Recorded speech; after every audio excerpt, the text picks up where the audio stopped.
গতকাল একটা 30 মিনিটে একটি প্রশিক্ষণ বিমান বিধ্বস্ত হয়, তাও একটি খুব নামকরা স্কুলের উপর।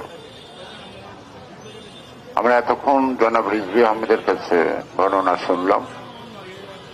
পত্রপত্রিকা, সোশ্যাল মিডিয়া, টেলিভিশন এর মাধ্যমে শুধু বাংলাদেশ নয়, সারা পৃথিবীর মানুষ দেখেছে, শুনেছে, সবাই শোকাহত। এই সান্ত্বনার কোনো ভাষা নেই, এই ক্ষতি কোনো পূরণ নেই। আমার নামাতে বোধহয় 25 ছাড়িয়েছে। যারা বেঁচে থাকবে তারা সুস্থ জীবনযাপন করতে পারবে না। তাদের পিতা মাতা যে স্বপ্ন নিয়ে এই স্কুলে ভর্তি করেছিল, তারা বেঁচে থাকলেও সেই স্বপ্ন পূরণ হওয়ার সম্ভাবনা খুব কম থাকবে। তারা কেউ পঙ্গু হবে, অর্ধপঙ্গু হবে, আর গায়ে আগুন লাগার পার্শ্ব প্রতিক্রিয়া আজীবন থাকবে। বিভিন্ন সময় বিভিন্ন রোগ দেখা দিবে।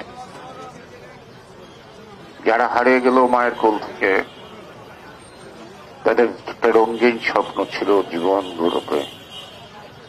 তাদের স্বপ্ন শুধু নিজেকে গড়া নয়, তারা হয়তো এর মধ্যেই কেউ না কেউ দেশের জন্য এবং জনগণের জন্য কিছু করবে, এমন সুপ্ত বাসনাও এই শিশু কিশোরদের মধ্যে থাকার কথা। প্রথম আলোর সিনিয়র রিপোর্টার সেলিম জাহিদের ছেলেটা বেঁচে গেছে। আমার মনে হলো সাহসী ছেলে, মাত্র 12 বছর বয়স। সে পিছনের জ্বালা না ভেঙে সে জাম্প করে বেঁচে আছে। সবাই তো এই সুযোগ ছিল না। এটা নিয়ে কি প্রশ্ন হবে? আমরা সারা দেশে আজকে শোক পালন করছি। আমরা মাসব্যাপী, দেশব্যাপী, বছরব্যাপীও যদি শোক পালন করি, আমরা তো তাদের ফেরত পাবো না। এটা বলতে পারি দুর্ঘটনা। দুর্ঘটনা তো দুর্ঘটনাই, কিন্তু দুর্ঘটনা ঘটতে পারে এই সম্ভাবনা প্রত্যেকটা ক্ষেত্রেই থাকে। যে কর্মে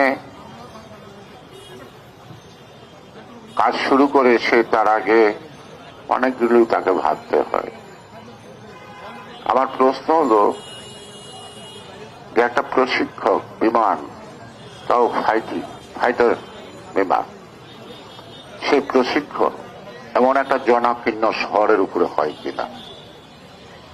আমরা জানি এই ধরনের প্রশিক্ষণ যেখানে জনগণ থাকে না, এরকম অনেক জায়গায় থাকে যেখানে প্রশিক্ষণটা হয়। কিন্তু এই প্রশিক্ষণটায় এমনি ঢাকা শহরের জনাকীর্ণ হলো কেন? স্বাভাবিকভাবে মানুষের প্রশ্ন উঠেছে, বিমানবাহী এই সম্পর্কে তাদের পূর্ব জ্ঞান থাকার কথা, অভিজ্ঞতা থাকার কথা, এবং এটা জবাব কি দিবে?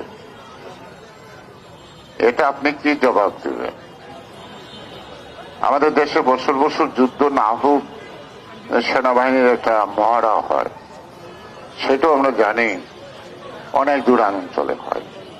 ওই মহড়ার মধ্যে গুলি ছোটে বা অন্য কিছু বিভিন্ন প্রশিক্ষণ দেখানো হয়, প্রদর্শন করা হয়, সেটাও কিন্তু জনাকীর্ণ জায়গায় করা হয় না। সুতরাং প্রশিক্ষণের জন্য যে বিষয়টা আজকে দেখবেন ঢাকা শহরে আপনারা দিনের বেলায় কোনো প্রশিক্ষণ মোটর পাবেন না, অর্থাৎ গাড়ি পাবেন না। এগুলি এখন সাধারণত রাতের বেলা, তাও প্রধান সড়কে নয়, অর্থাৎ শহরের ছোট ছোট ভিতরের রাস্তার মধ্যে প্রশিক্ষণ হয়। এটি তো সাবধানতা। শুধু একটা বিমানের প্রশিক্ষণ হবে, সেই প্রশিক্ষণটা আরেকটা কথা আছে যে প্রত্যেকটা যুদ্ধ বিমানেই হোক আর সাধারণ বিমানেই হোক না কেন, বিমানটা স্টার্ট করার আগে তার একটা সেকেন্ড ল্যাবটা থাকে, ফ্লাইটটা থাকে, অর্থাৎ তারা অ্যারোনটিক ইঞ্জিনিয়ার বা ফ্লাইট ইঞ্জিনিয়ার বলে। তাহলে এই বিমানটা উড়ানো যাবে কিনা এবং এটা সঠিকভাবে চালানো যাবে কিনা তার তো একটা পূর্ব পরীক্ষার ব্যাপার আছে। এখন স্বাভাবিকভাবেই প্রশ্ন আসে, এই প্রশিক্ষণ যারা দিচ্ছেন বা তদারকি করছেন তারা বিমানটা সচল থাকার মতো যান্ত্রিক অবস্থা ছিল কিনা সেটা পরীক্ষা করা হয়েছে কিনা। এই বিষয়গুলি এখানে কোনো ব্যক্তিগত কোনো সমষ্টিগত না, এটা হলো জাতিগত সমষ্টিগত। সেই কারণে আজকে এই প্রশ্নগুলি করা যাবে না। জনগণ প্রশ্নগুলি করবে না তার তো না, এই প্রশ্নগুলোর উত্তর মিলবে, সেটা গোজামিলই হোক অথবা সঠিক উত্তরও মিলতে পারে। মিলবে না কারা? এই সন্তানগুলি হারিয়ে গেল।